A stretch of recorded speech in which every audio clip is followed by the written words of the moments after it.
So పత్రిజితో సార్తో అన్యూన్యంగా అంటే మీ ప్రయాణం ఎప్పుడు స్టార్ట్ అయింది? 2004 నుండే 2004లో క్లోజ్ అయ్యాం బాగా. అప్పటి నుంచి వెళ్ళి 2004 2006లో క్లోజ్. 2005-6 వరకు నేను మామూలుగా అండర్ గ్రౌండ్ వర్క్లే చేశాను. అక్కడ తుమ్మరతీత ట్రెక్కింగ్ వెళ్ళాము, ఖజురహో వెళ్ళాను. 2002 చేసాం. 2002లో ఈజిప్ట్కి వెళ్ళాను. తర్వాత వరంగల్ జైల్లో పిరమిడ్ కట్టాను 2010లో. అన్ని జైళ్ళకు పర్మిషన్ తీసుకొచ్చాను.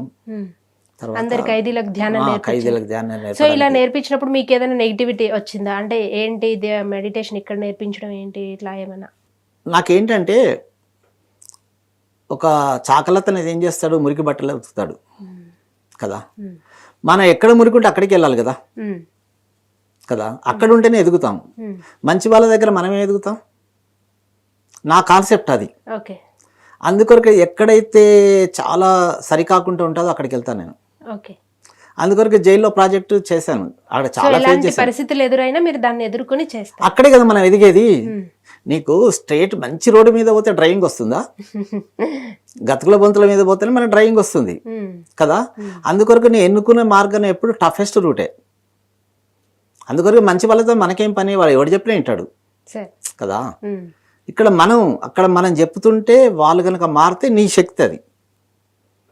అలా జైల్లో చాలా సమస్యలు ఫస్ట్ ఫేస్ చేశాను నేను వాళ్ళతోటి. తర్వాత నేను ఒక రోజు వెళ్ళకపోతే వాళ్ళు ఏడ్ చేసి తీసుకొచ్చారు. సో అందరికి కాన్సెప్ట్స్ క్లాస్ చెప్పేవాళ్ళు, మెడిటేషన్ చేయించేవాళ్ళు. అంతే, సింపుల్ చెప్పేవాడిని. నాకేం పెద్దగా బాగా అది కదా. కాకపోతే నాకు ఒక్కటి ఏంటంటే గత జన్మ సంస్కారం ఏంటో తెలియదు కానీ నాకు మూల సూత్రాలు అర్థమైనాయి. మూల సూత్రాలు ఏంటండి? You create your own reality. అప్పో దీపో భవ, ఉద్ధరేద ఆత్మాత్మ. వాటి మీనింగ్స్ అర్థమైనాయి నాకు. ఫస్టే అర్థమైనాయి నాకు. అంటే బయట ఏది జరిగినా నీ మైండ్లో ఉన్నదే బయట జరుగుతుంది. ఇప్పుడు నా మీద ఎన్నో కేసులు ఉన్నాయి యాక్చువల్గా ఇన్వెస్టిగేషన్లో. దానిలో చాలా ఉంటాయి, పోరాటాలు ఉంటాయి. అవన్నీ కూడా నా మైండ్లో ఉన్నదే జరుగుతున్నాయి. వాడు కేసు పెట్టినా నా మైండ్లో ఉన్నదే జరుగుతుంది. కాబట్టి నేను మెడిటేషన్ ద్వారా సాధించింది ఏంటి అంటే, అందరికి చెప్పేది, ఈ సృష్టిలో నా భావనలో ఎవరి మీద వ్యతిరేకత లేదు.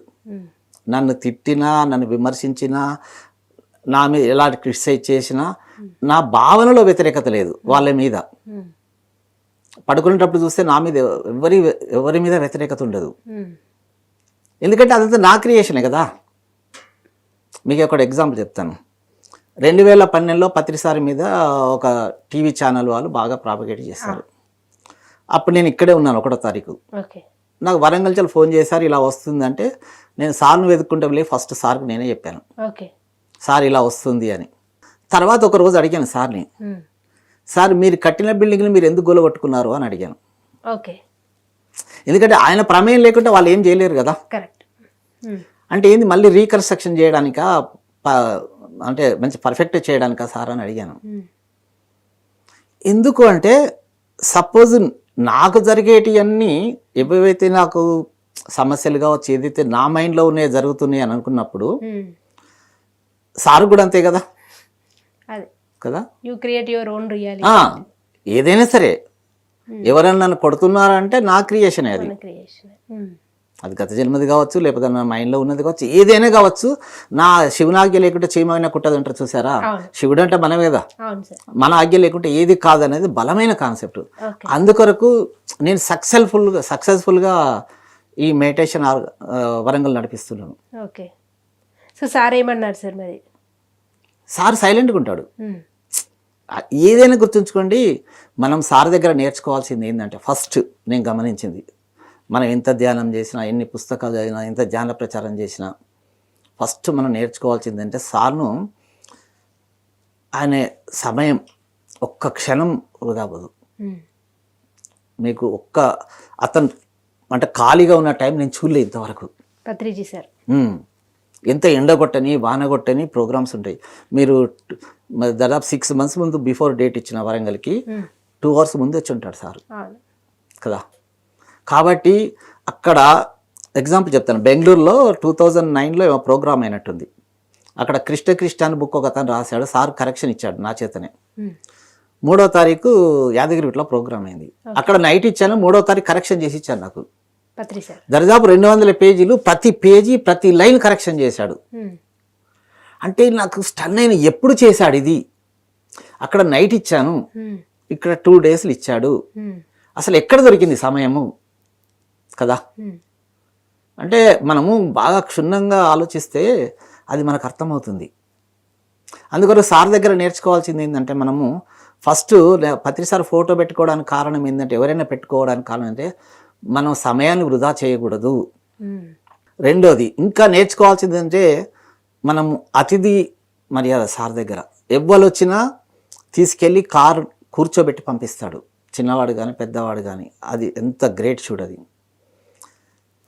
తర్వాత ఇంకోటి ఏంటంటే, మన గురువుని ఎలా గుర్తుపడతామంటే, నాకు రామకృష్ణ గురు గారి దగ్గర చూశాను కదా, మనకు గురువు ఎప్పుడైనా సరే చిన్నపిల్లలు వస్తే చిన్నపిల్లలతో ఆడుకున్నట్టు ఉంటాడు.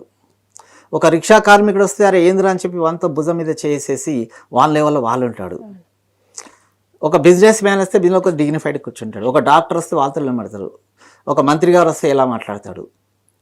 అంటే ఎక్కడ ఎలా ఉండాలో అలాగా, లేడీస్ తోటి ఎలా ఉంటాడు, పిల్లలతోటి ఎలా ఉంటాడు, అంటే మారిపోతుంటాడు. అది మళ్ళీ ఇంకొక డబ్బు ప్రమేయం ఉండడు, నువ్వు బీదా దానికైనా ప్రమేయం ఉండదు.